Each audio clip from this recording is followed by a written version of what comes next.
تمت للرئيس احمد يعني من كلامك انه ما تاكدش. اخيرا مروه، هو ان محمد البلتاجي قال انه تعرض في اليوم الاول من محبسه للتعذيب في اليومان سجلترا، وهو الان يجلس في حبس انفرادي لمده 60 يوم منذ تاريخ اعتقاله. احمد، خلينا نتاكد منك عن يعني نقطه انت ذكرتها، من لغايه دلوقتي ما تاكدش محمد مرسي هيخرج من المحاكمه دي على ترى ولا على المكان الاحتجاز، صح؟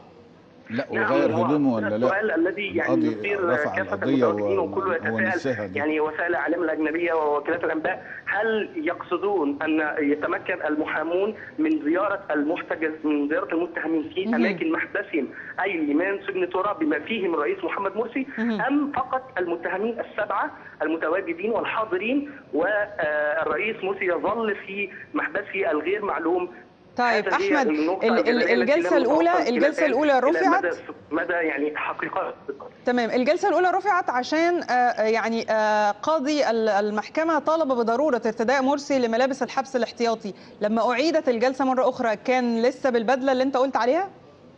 لا، هو القاضي يعني لم يرفع الجلسه لاعتراض محمد مرسي على ارتداء زي الحبس الابيض، ولكن هو رفع الجلسه نظرا لحاله الشغب التي صارت عندما يعني القاضي لم يشر لضروره ارتدائه لهذه الملابس؟